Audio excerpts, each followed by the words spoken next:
Hello, I am going to give you a quick rundown on how to set up a cornhole league with no handicap using League Tracker Pro. If you go to leaguetrackerpro.com, you will see this beautiful site. And if you want to do a quick demo site, which is what I'm going to do for you, you can click Demo Site, type in login and password as demo, and you will be brought to this page where you can click on any one of these buttons and test out the website to see how it all works. So what we're going to do is we're going to start and create a new league. Again, this is a non-handicap league. We're going to go here to add new. And when we go to add new, right away it's going to ask you what your league name is. You can call it whatever you want. Type that in. Then it's going to come here and it's going to ask you how many teams are in your league. However many you have, add it and hit next. It's going to ask you if you want to calculate handicap. You're going to say no and hit next. It now is going to ask you how many weeks of regular play will you have. Now I'm going to kind of sidestep here and give you a little background of what I do when I set up a league. If you know how many weeks you're going to play, let's say we're going to look at this calendar here and we're going to start May 3rd. We're going to have a Wednesday night league and we're going to start May 3rd. And we know we're going to end on July 26th, and you don't care who plays who, how many times. You can just put in how many weeks. So if we start the 3rd, that's 1, 2, 3, 4, 5, 6, 7, 8, 9, 10, 11, 12, 13. That would be 13 weeks. So you're just going to enter 13 weeks if you just want to do 13 weeks of league play. If you know the final night you want to do payouts and have a fun night, then you want to say you only have 13 weeks, and you want to say in this program you're going to want to end it on the 19th, so that's 12 weeks. But then on the 13th week you'll do your payouts and have a fun night or whatever you want to do that final night. But I'm going to take you a step further. If it makes a difference how many people play, and you want to make sure that everybody plays everybody. So this is what you want to do. If you go anywhere online and you look for a 12-team league schedule or a 12-team round robin, you'll find something like this. You won't see all this stuff that I have here and highlighted. I just have this here so I can show you. But you'll have what is essentially a pool play or a schedule play. This won't match what the league tracker has, but it'll give you an idea. And you will see this first section right here. While looking at this first section, you will see these are all the games that need to be played for everybody to play everybody. It's essential for some leagues that every team play every team. If you have a very competitive league, you want to make sure every team plays every team in your league. You don't want to have any games missing out, because if you get down to this end and let's just say your league runs out and there's still these games to be played down here at the bottom, you might have a really good team playing another really good team, and you want to make sure those games happen. If some of the really good teams play some of the really bad teams, and you don't get that opportunity to have what some might say is a guaranteed win, it would be unfair. So you want to make sure in this case, this schedule will ensure and show you exactly how many weeks need to be played in order for everybody to play everybody. Okay? So another part to the schedule that will be asked is how many matches and how many games will be played every night. Again, how many matches and how many games. So here's two scenarios. Here's a scenario where we're going to play 3 matches of 2 games. That means you're going to play 3 different teams and you're going to play 2 games. Another scenario is playing 2 matches of 3 games, which means you're going to play 2 teams, 3 games.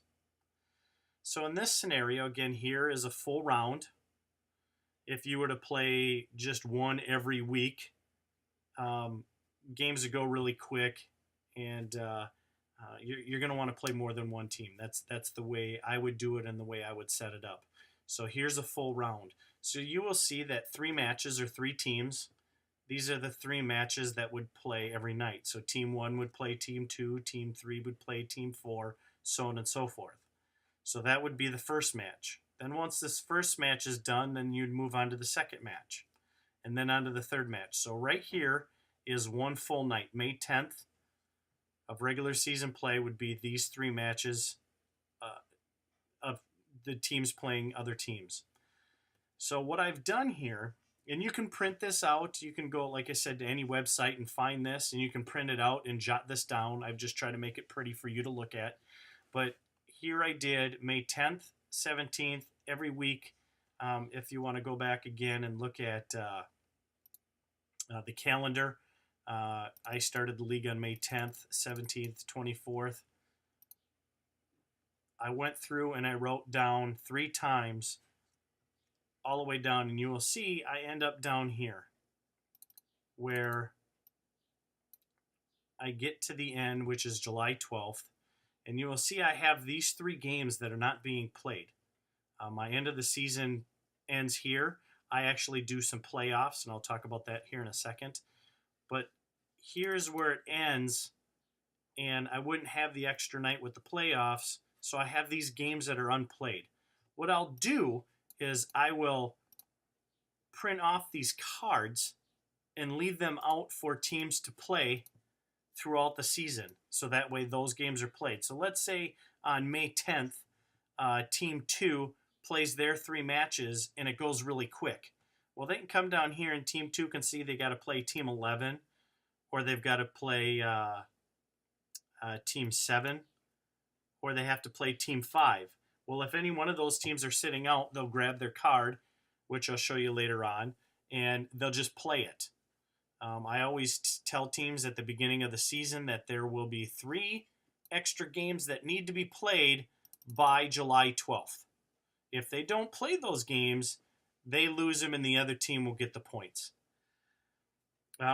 Over here, you will see what 2 matches of 3 games is. So I only do 2 matches, and they'll play 3 games. So the team 1 will play team 2 3 games, and then team 1 will play team 7 3 games, and that'll be it for the night. I've always set up my leagues that they play 6 games. However you play them, whether it's 3 matches of 2 games or 2 matches of 3 games, 6 games is a good night of gameplay. You usually play within an hour and a half to 2 hours. Nights don't last that long. Again, you can play your league however you want. This is just how I set it up and gives you an example of how to set up a 3-match or 2-match season. So you will see here we went all the way down, and you will see that July 12th is the final night before I would have a playoff and a final night, and that leaves me 2 extra games to be played. So being that those are 3 games, those take a little longer. So now I need to decide on whether I want to do 3 matches of 2 games and just have a couple, 2-game extra plays, or 2 matches of 3 games and have a couple extra matches, but you got to play 3. So they would actually have to play 9 games on 2 nights to make these up. Whereas these, they would play 6, 7, 8. They'd only play 8 games, which goes a little quicker. But you will see by these numbers here, if you do a regular season to right here, you would need to enter 11 weeks of gameplay. Same thing over here, 11 weeks of gameplay. What I also do is I do a playoff, which means I figure out how many games I need and matches I need to play in order for everything to be even. But I also figure an extra day for playoffs. And if I put in an extra day for playoffs, I've got to add an extra week to my schedule so that way I can enter the scores. The program will build you score sheets, but you won't use them. You'll just ignore them. But by entering this extra week, it gives you the opportunity to enter scores in for the playoffs. So hopefully that all makes sense. Again, all this is just for me to figure out how many games and how many weeks so I can make sure that everybody plays every team. So in this case, what I'm going to do is this gives me to the extra, or this gives me to a full season, and then I have these extra games. So I'm going to say that I want 11 weeks of gameplay, but I'm also doing playoffs, so I'm going to say 12 weeks. So when I go to my scheduler, in here, I'm going to say I want 12 weeks. Now remember, this program will build you 12 weeks, but you'll only use 11. And then that 12th week, however you want to do playoffs, you'll at least be able to enter scores. So now I'm going to hit next, and it's going to ask you, again, how many matches and how many games. Remember here, we figured out this was what I wanted to do. So I want to say that there's 3 matches of 2 games. So I'm going to come in here and I'm going to go, I want 3 matches of 2 games being played.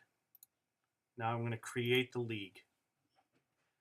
Now I need to go in here and I need to enter all the team. So team 1 and then the player's name. Oops. Copy and paste it. Team 2, team 3, team 4, team 5, team 6, team 7, team 8, team 9,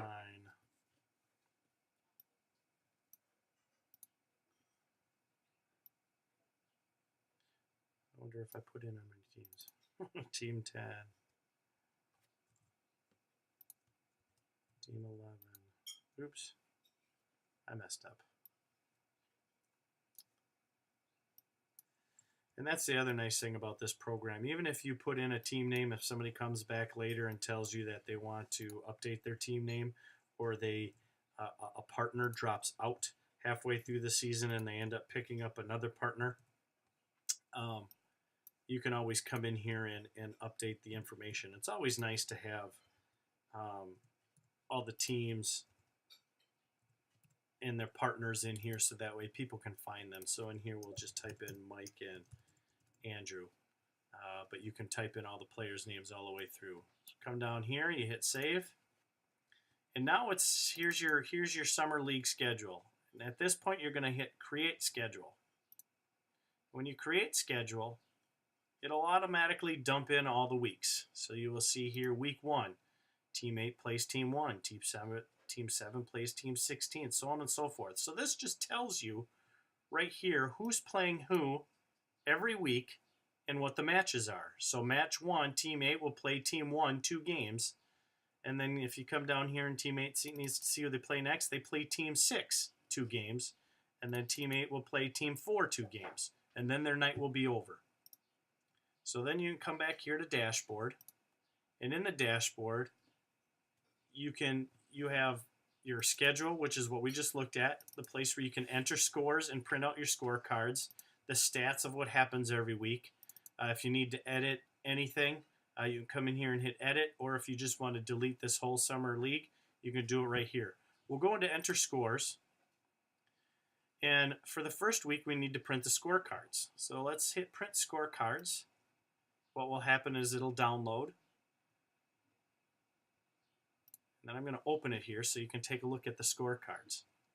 Now, what we do with the scorecards here, you could do one of 2 things. On my summer leagues are pretty small, so I just leave them on the sheet. I put them on clipboards and put it on the table, and everybody can write in their scores. On my bigger leagues, what I'll do is I'll cut them out, and I'll lay out match 1 on the table, and then I'll lay out match 2 on the table and lay out match 3. And then teams can grab their cards and go out and play. So this tells you not only who plays who, and here you'll see where I entered somebody's name or entered the names. It'll also tell you who the teammates are. But besides playing who plays who, it'll also tell you who picks sides and bags and throws first. Whether you're in a tournament or in a league play, sometimes it makes a difference on that team who's going to throw first or who's going to pick sides and bags. Because sometimes some leagues have some bags that are a little different and they want to pick bags. Sometimes people want to start out on their stronger side, so they want to pick sides. So instead of flipping a coin or doing rock, paper, scissors, this program automatically sets up randomly sides and bags and who throws first. And it does it evenly. So if you have 16 weeks, 8 of the weeks you'll get to throw first, and 8 of the weeks you'll pick sides and bags first. Or you'll get to pick sides and bags. So you will see that all the scorecards are all set and ready. When you put them out on the table, or when they grab them to go, they'll write in their scores and then have a bucket out for them to throw in the scorecards when they're done. On match 2, let's say you get everybody going on match 1. On match 2, we have these little circles here that say ready to play. And what team 1 can do is they can come over here and mark with an X and say, hey, we're ready to play. And then when team 7 finishes their first match, they'll come over here and say, oh, team 1's ready to play. They can grab team 1 and go out on the boards and go play their games. So these are your scorecards. Then once you get all your scorecards that week, then what you can do is you can come back in here, and on the week that you printed the scorecards, you can go enter scores. And you can click enter scores, and here you'll see team 1, team 2, all the way down. And you will see that there are boxes for you to enter scores. So if team 1 won their games 21 to 18 and 21 or 22 to 17, they can write in their 21 22. And in this case, they got 2 match points because they got 2 wins. If team 2 lost their first game 17 to 21, they'll put in 17. And if they won their next game 28 to 16, they'll put 28. I always tell teams to put in what their final winning score is, because you're going to need those total points to break ties at the end of the season. So in this case, they only won 1 game, so they get 1 match point. So you go through and you fill out everybody's score for entering for week 1, match 1, match 2, and match 3. And then once you have them all in, you can hit save. Then if you go back here to view stats, it'll show you the stats. It'll show you team 1. Their average it was 24 points. They won 2 to 0 on week 1, and their total match points is 2 points. Again, these numbers will all vary. If they won all their games, they would be 6-0, and they'd have 6 match points here, and then the total points they scored. Putting in those total points is important, like I said, because at the end of the season, if you have any ties for like, say, 5th and 6th place, those total points scored will break that tie for you. I've always had it that if 1st and 2nd place ever have a tie, they have to have a playoff. Total points do not break that tie, because we're talking about the league championship. You don't want the league championship based off of total points scored. You want that league championship based off of wins and losses. So at that point, you make whoever's in 1st place and whoever's in 2nd place have a playoff, whether it's 1 game or best 2 out of 3 or best 3 out of 5, whatever you want to do. That final night could be that playoff if need be. Another thing that I do on that final night, when I have my end of my league, when I do payouts, I'll do a fun night to do the payouts, and then do a fun blind draw, and throw everybody's name in a hat and get all the teams all mixed up, or all the players all mixed up, so they play with somebody they wouldn't normally play with. Get to meet new people, or those people that you might have only played once or twice, and you get them playing with each other and having a good time. Other than that, you can go back to dashboard here, and again, you can go to stats, and stats will show everything that we just looked at. The other thing you can do is you can click share link, and you can share it on Facebook, Twitter, Google+, or you can just copy and paste this link right into Facebook. I tend to do that. I'll make a little icon that says league standings, and then I'll paste this link, And what will happen is it'll bring them to a page just like this that just shows your total points and total game points and total match points, and show the standings of where the teams are. From there, you can print the standings too if you want. Again, you go back to your dashboard. You can click edit, and if you need to edit anything in here, or if you need to edit any of your team names, you can come in here and do it. Go back to dashboard, and again, need to view schedule. You can do it right here. So that's about it. Again, setting up a new league is as simple as clicking new, typing your league name, putting in how many teams you have. If you only have 6, type in 6. If you want to do handicap or not, we'll do a different video on doing handicap. But in this case, we're not doing handicap, so we'll click no, hit next. How many weeks of regular play? If you know how many you're going to do, just type it in here. If you need to do a little figuring, print out one of these sheets and figure out your dates and how many weeks you need to add in. If you need to do playoffs and add that extra week, add in that extra week. You can do it all right in here. Type in the number of how many weeks, hit next. And then the next question is how many matches and how many games. In this case, we want to do 2 matches of 3 games. Hit create league, and boom, there you go. Type in all your information for all your teams. Hit save. That's all that's to it. Create your schedule. Start printing out your sheets every week, and you have yourself a quick and easy site that makes your life easy. Thank you, everybody, and if you have any questions, just shoot us an email. We'll be happy to help.